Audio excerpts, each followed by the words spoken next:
Ito po yung lakad ko kahapon regarding sa aking healthcare. Maaga naman ako nakarating dito sa aking schedule. Dapat 10 a.m. yung procedure. Dumating ako past 9 lang. So, eksaktuhan lang din ako. Dito na ako sa entrance dumaan. Usually, doon talaga ako sa gilid dumadaan dito kasi parang shortcut siya papunta doon sa laboratory. May nadaanan pa ako nagsusum dyan sa gilid eh.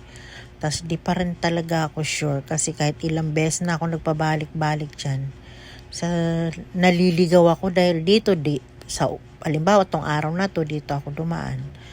Pagbabalik na ako, hindi na ako dyan dadaan kasi nga ang daming daanan tong hospital na to, paikot-ikot, ang daming lusutan. Di ko tuloy matandaan, kaya pumunta pa ako sa entrance para tanong ko sa guard. Tinuro nga niya ako na mayroon nga daw shortcut dito, sabi niya sa akin, ayun o may mamang nakaupo doon, kumanan ka tapos pagkanan mo diretso ka lang. So ito na nga, naalala ko nga pala, yung prosesong ginawa sa akin, hindi siya nag-take effect guys. 6 na gamot ang pinainom sa akin, magdamag. Ano pa ako nung nag-a-alarm para magising ako sa tamang oras. Pero wala pa rin talaga, hindi nag-effect. Ganun pala talaga pag matanda na matigas na ulo ng tiyan. Hindi sumusunod. Sumusunod siya pero hindi sa eksakto sa oras. Mali yung timing na binigay sa akin. Dapat pala maaga. So, ito na nga, nakapasok na ako dito sa laboratory. May kunting tanong naman sa akin yung guard kasi nga Sabado, walang gaanong tao. Yung pumupunta lang dito may mga special needs. Ako talagang naka-schedule naman ako ngayong araw na to. Kaya pinakita ko sa kanya yung papel ko. Pinapasok naman ako. Tapos pagpasok ko dun sa loob, medyo kinakabahan talaga ako kasi looban yung itong laboratory na to.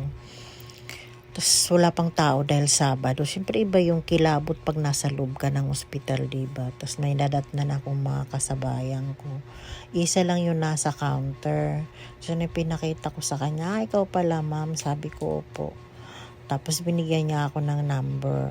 Akala ko naman, yung number 9 na yun ay pang siyampa ko. Yung pala ako yung una. Number 9 lang yung number na binigay ngayon.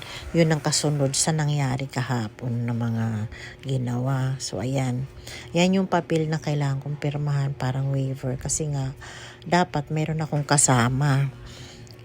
Wala namang available. Lahat naman may mga pasok.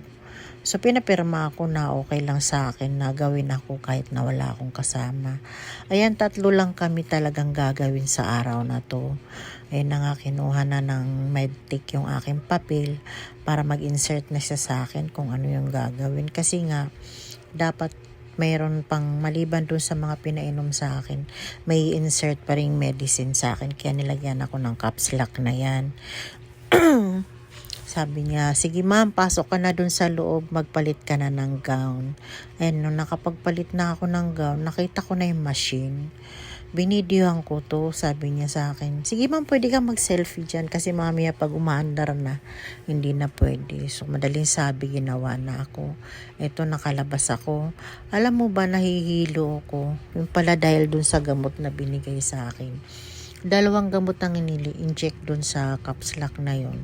Yung una, malamig nung pumasok.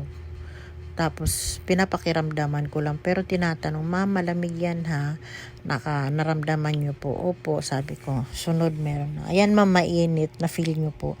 Naramdaman ko talaga hanggang paa na may pumasok. Nagdumadaloy yung gamot. Tapos siguro mga 30 minutes ako doon sa loob. 5 balik ako doon sa machine na yun.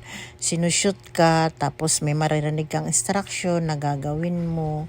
Tapos ilalabas ka na naman, tapos ibabalik ka na naman hanggang sa 5 times ako doon. Siguro more or less 30 minutes.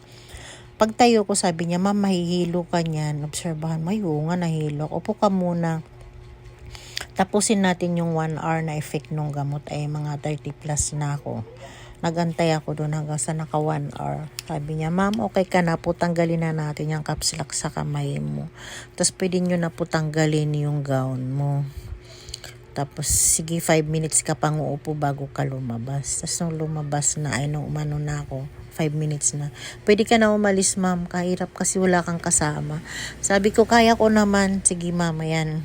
Pumunta na ako dun sa sakayan. Sumakay na ako. Di ba sabi ko nga sa inyo, hindi talaga nag-take effect yung gamot sa akin. Eto na, noon pauwi na ako. Siguro natagtag ako sa paglalakad. Papuntang sakayan, nakaramdam na ako. Parang sasabog yung tiyan ko. OMG, alam niyo ba yung feel?